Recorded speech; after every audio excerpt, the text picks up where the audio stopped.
ice over the road, so just make sure your bucket's curled all the way up. Okay, I'll do that next. Because yeah, at this point, I can't leave him alone. It would not work out. Most viewers of Gold Rush tune in to watch massive machines tear through frozen landscapes, the thrill of jackpots buried beneath the dirt, and the larger-than-life miners who've become legends on screen.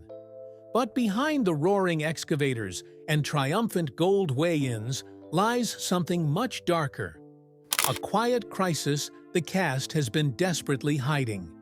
From health scares to financial collapse, broken friendships, legal battles, and a mining season unlike any they have ever faced, the stars of Gold Rush are dealing with a storm that threatens not only their careers, but their lives.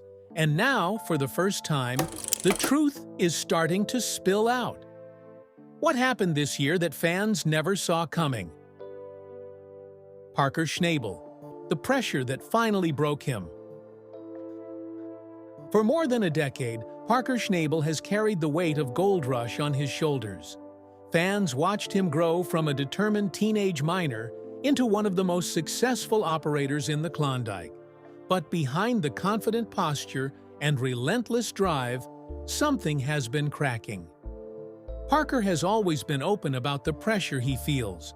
Pressure to produce, pressure to outperform, pressure to prove that he isn't just a kid who inherited success. But this past season pushed him into territory he had never faced before. Costs skyrocketed. Equipment failures drained his budget. Crews he relied on suddenly weren't enough to offset the brutal conditions of the Yukon. For the first time in years, Parker wasn't just struggling to hit his gold target. He was struggling to hold himself together. Those close to him noticed changes: late-night meetings, sleepless weeks, and a frustration that boiled over in ways he could no longer hide. Missing deadlines and losing millions in ground forced him to confront a reality he had spent years outrunning. Even the most ambitious miner has limits. But the moment fans truly began to worry came when Parker admitted something he'd never said before. Something that hinted at a possible end to his mining career. What did Parker reveal that shocked even his closest friends? Tony Beets, the king of the Klondike, faces his greatest threat. Tony Beets has built an empire on toughness, a man who laughs at broken machinery, shrugs off disasters, and charges forward even when the Yukon tries to break him. But this year, the storm hit even the king of the Klondike harder than anyone expected. His iconic dredge, the giant relic he brought back to life, became a financial sinkhole. Permit issues stacked up. Environmental regulations tightened around him like a vice. And with gold prices fluctuating wildly, Tony was burning through cash faster than he could pull it out of the ground. But the real crisis wasn't just financial. For the first time ever, Tony's crew, including members of his own family, began to question whether the old-school mining approach could survive in a world that was changing fast.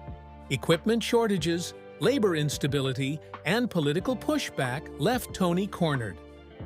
Then came the hardest blow of all, a deeply personal issue that forced the legendary miner to step back, reevaluate everything, and face the one thing he believed he'd never have to confront: the possibility that his reign might be coming to an end. Could this truly be the final chapter for the king of the Klondike? Rick Ness, the comeback that turned into a crisis. Rick Ness has always been the underdog fans root for. The guy who left a secure job, took a leap of faith with Parker, and eventually built his own crew from the ground up. His independent spirit made him one of the most beloved figures in the Gold Rush universe. But what fans didn't know was that behind the scenes, Rick was slowly drowning. After suffering devastating personal tragedies, Rick stepped away from filming, insisting he needed time to fix himself. But time didn't fix the pain, it deepened it. He became isolated, unresponsive, and unreachable to even his closest friends. Some wondered if he would ever return to mining again. Then, unexpectedly, Rick announced a comeback. Fans were thrilled until the truth came out. His return wasn't the exciting fresh start everyone hoped for. Instead, it became a harsh reminder of how fragile recovery can be. Equipment failures drained his savings. Crew issues created tension he didn't have the emotional strength to handle. Months went by with little to no gold, and Rick found himself staring down a financial disaster that could end not only his mining career, but everything he'd worked for since leaving Parker. But the most heartbreaking part? Rick confessed that he still wasn't okay. Not mentally, not emotionally, not physically. It was the first time viewers saw him fully break down on camera. And when producers asked whether he could keep going, Rick didn't answer. Is Rick Ness truly done with mining forever, or is there one last fight left in him?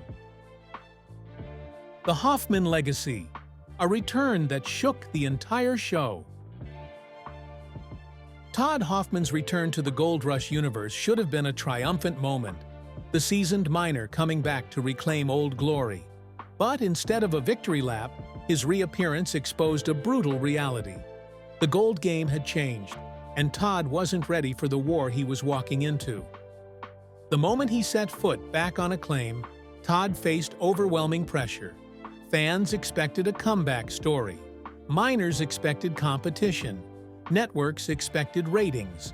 But Todd quickly realized the industry he once dominated had transformed into something far more cutthroat.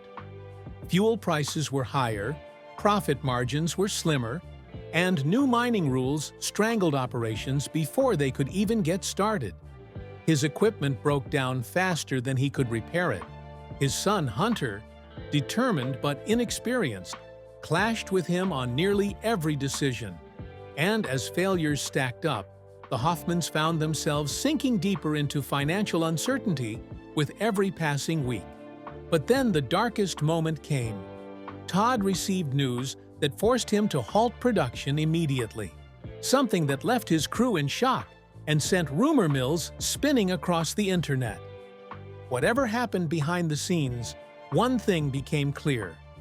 Todd's return had reopened old wounds the family never fully healed from. And the real reason they stepped away again remains something fans are still trying to understand. What was the turning point that pushed the Hoffman family to the edge once more? Parker Schnabel, the pressure that no one his age should carry.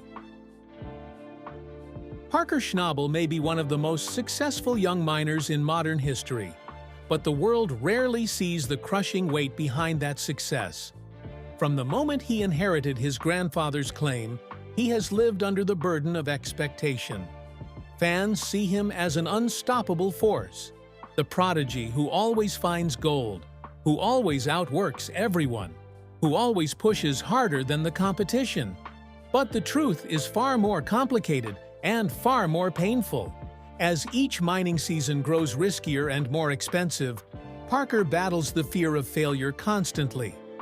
Every time he signs a multi-million-dollar contract for equipment or land, he puts not just his money on the line, but the livelihoods of dozens of workers who depend on him.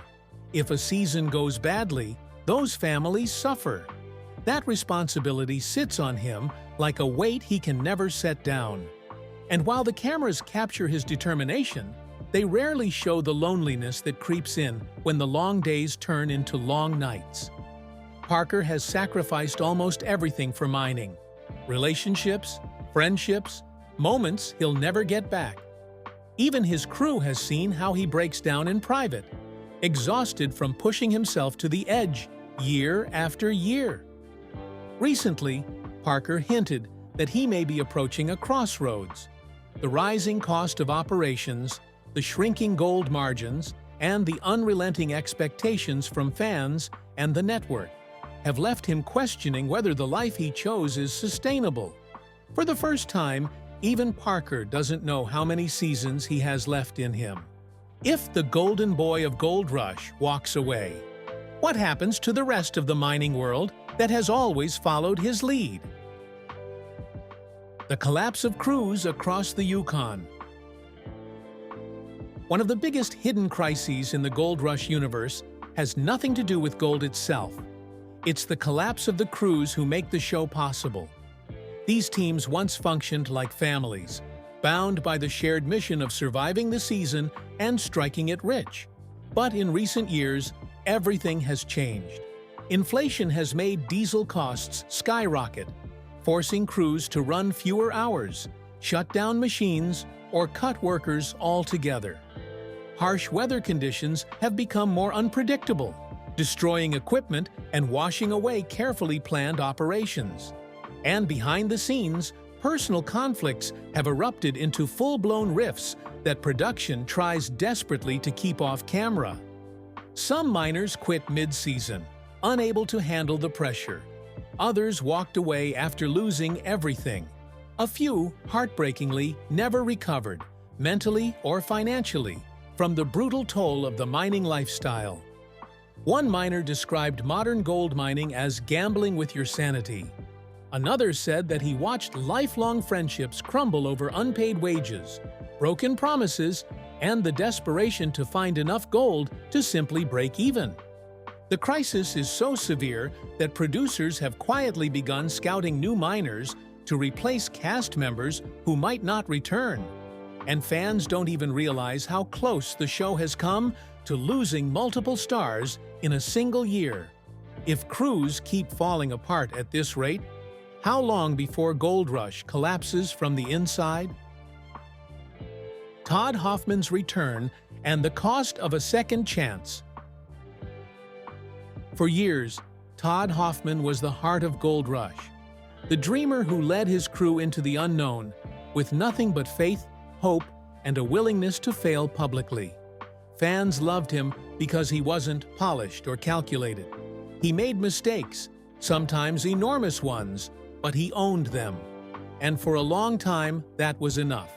But after walking away from the show, Todd found himself battling something far more difficult than failing to find gold: life outside the spotlight. Without the cameras, without the chaos of running a crew, he had to confront the emotional toll the show had taken on him. Years of pressure, financial risk, and public criticism had left him drained in ways he never admitted. When he finally announced his return to mining with Hoffman Family Gold, fans celebrated, but behind the scenes, Todd was carrying the heavy reality of trying to rebuild a life and a legacy at the same time. The gold fields had changed. The margins were slimmer, the competition more ruthless, and the cost of operating had nearly doubled since his early days on Gold Rush.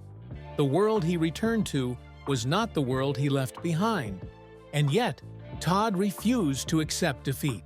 He insisted on leading his sons into mining, hoping to give them the same sense of purpose that once fueled him. But that decision came with its own heartbreaking burden. If the mine failed, it wouldn't just be his dream falling apart. It would be his children's future. More than once, Todd has admitted that the fear of disappointing them is worse than any physical or financial loss he's ever faced. And this raises a haunting question. If Todd's second chance turns out to be another crushing disappointment, will this be the setback he can't recover from? The forgotten miners who paid the highest price. While audiences follow the biggest names on Gold Rush, countless behind-the-scenes miners have lived through quiet tragedies that never made it to air. These are the workers who stood in freezing rivers for hours, who slept in cramped trailers, who operated machinery long after their bodies begged for rest. They didn't have the fame, the paychecks, or the endorsement deals, just the hope that gold mining would change their lives. Some of them went bankrupt. Others walked away with broken marriages, broken health, or broken spirits. A few suffered devastating injuries that ended not just their mining careers, but their ability to work at all. They vanished from the show without explanation, leaving fans to wonder where they went. But the truth was rarely glamorous. One miner admitted later that he left because he could no longer handle waking up every day, knowing a single mistake could kill him. Another said the isolation consumed him, that the silence of the Yukon at night magnified every regret and every fear. Some turned to alcohol to cope. Others fell into depression after losing more money than they earned. These stories rarely get told because they don't fit the adventure fantasy that reality TV sells. But they are real, and they reveal the darker truth about gold mining. For every person who strikes it rich, dozens pay the price in ways no paycheck could ever repay. As more miners step forward online to share their experiences, a troubling question begins to emerge. If so many workers are walking away shattered, how long before the industry, and the show, is forced to confront the human cost it has ignored for so long? Parker Schnabel's breaking point: the price of being the golden boy. From the moment Parker Schnabel first appeared on Gold Rush, viewers knew they were watching a prodigy. A teenager leading grown men. A kid with a drive so intense it bordered on obsession.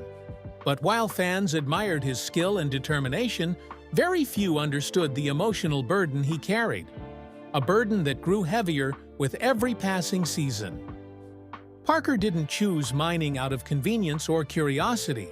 He chose it because it was the last connection he had to his beloved grandfather, John Schnabel.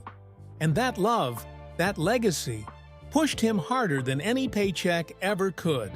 But honoring a legacy is very different from living under its shadow. By his mid-20s, Parker was running one of the largest operations ever seen on reality TV. He was moving millions of yards of dirt. He employed dozens of people. Entire communities depended on his success. And with every season, the expectations rose higher and higher, until the pressure became a quiet, relentless storm he couldn't escape. Behind the scenes, Parker struggled with loneliness, burnout, and the crushing realization that no matter how much gold he pulled from the earth, it never felt like enough. The cameras captured his temper, his stress, his frustration, but they rarely captured the internal conflict that fueled it. The fear of letting down his crew, the fear of disappointing fans, the fear of failing his grandfather's memory, the fear of becoming nothing without the gold. More than once, Parker hinted that the lifestyle was taking a toll he wasn't sure he could keep paying. Not physically, but emotionally. He admitted the mine consumes everything: relationships, sleep, happiness, even identity. Without the mine, who is he? And with the mine, how long can he continue like this? As Parker grows older, these questions echo louder, darker, more painfully than ever. And with the industry becoming more difficult each year, one haunting question remains. What happens the day Parker Schnabel finally reaches his breaking point and realizes the gold can no longer fill the void it once did? The future of Gold Rush, a storm no one is prepared for. Gold Rush has always sold the fantasy of striking it rich, of digging just a little deeper, pushing just a little harder, risking just a little more until the big score finally arrives. But today, that fantasy is crumbling, and the reality behind the show is becoming harder, darker, and more dangerous than ever before. The price of fuel has skyrocketed. The cost of permits has become overwhelming. Equipment repairs that once took days now take months due to supply shortages. And the ground itself, once a dependable source of gold, is becoming unpredictable. The easy gold is gone. What remains requires enormous investment, precision engineering, and risks that would have been unthinkable 15 years ago. This means the miners are not just battling nature anymore. They are battling economics, politics, and time itself. Every season begins with desperation, not ambition. Every mistake costs tens of thousands of dollars. Every breakdown threatens financial ruin. And every ounce of gold feels harder fought than the one before.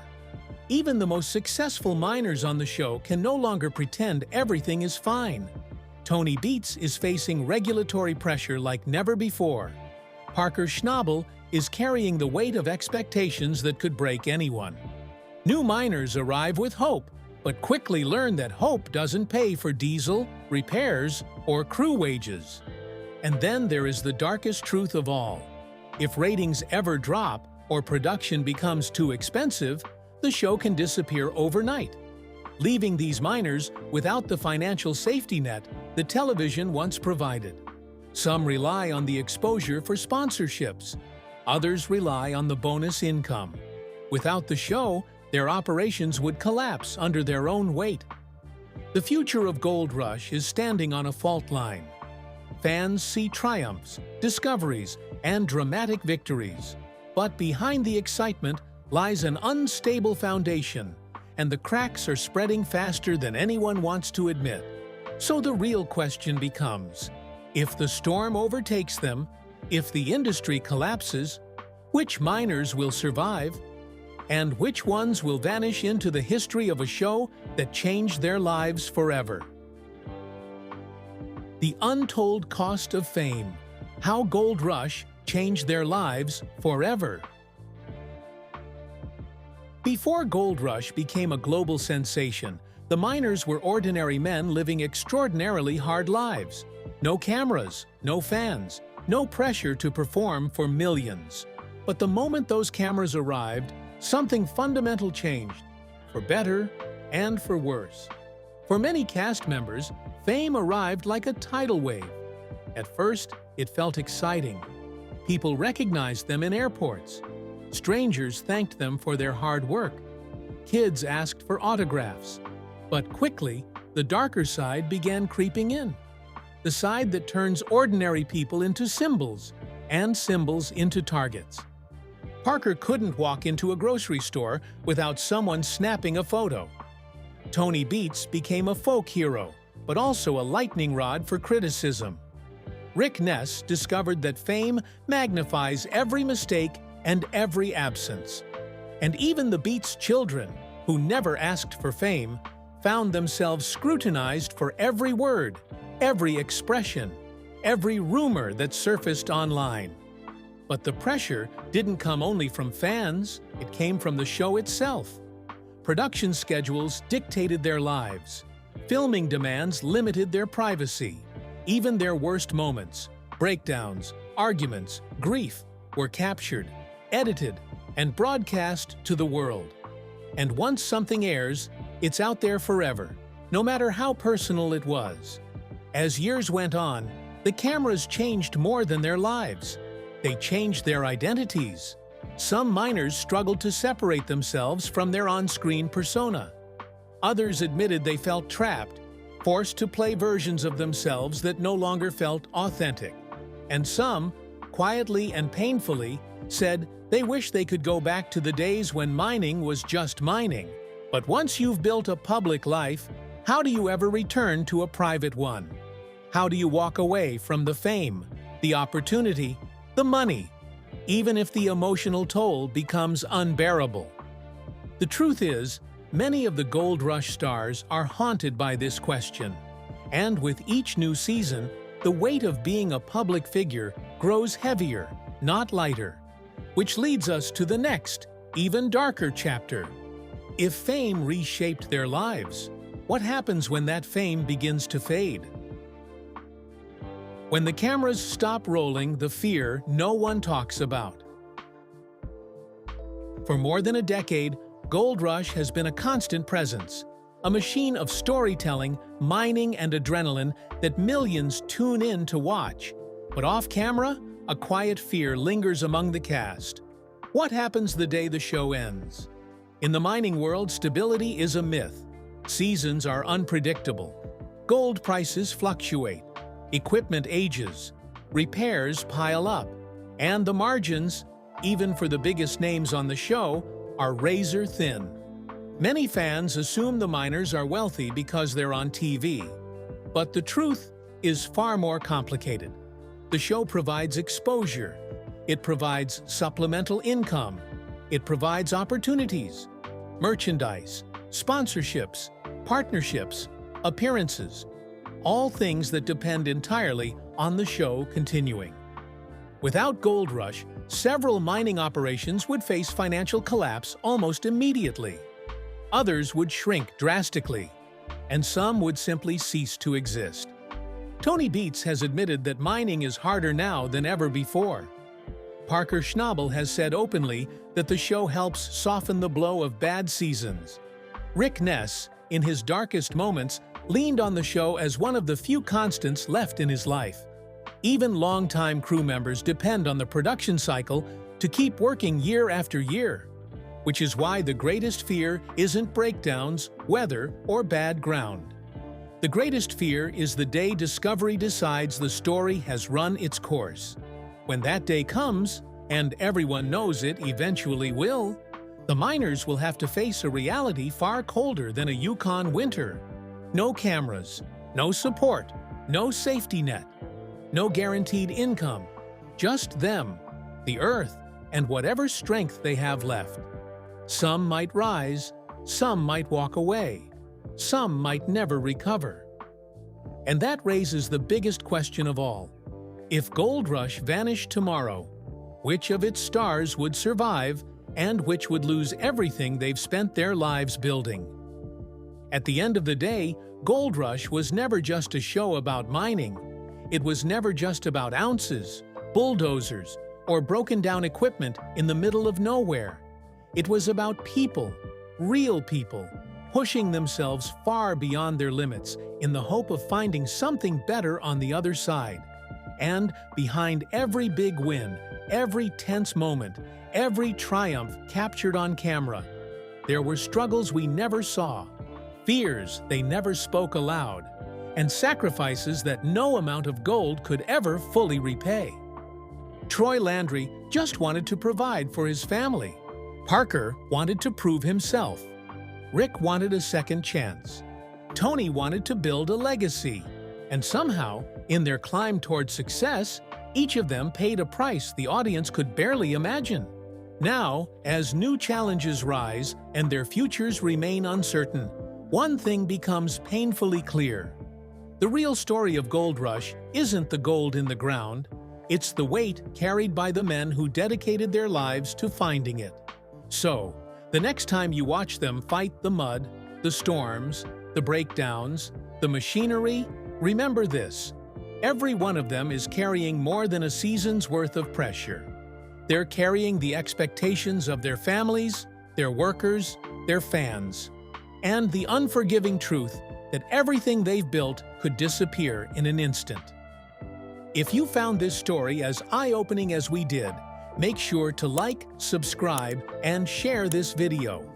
It helps us uncover more untold stories, more hidden struggles, and more truths behind the shows you think you already know. And as always, thanks for watching, stay safe, and stay curious.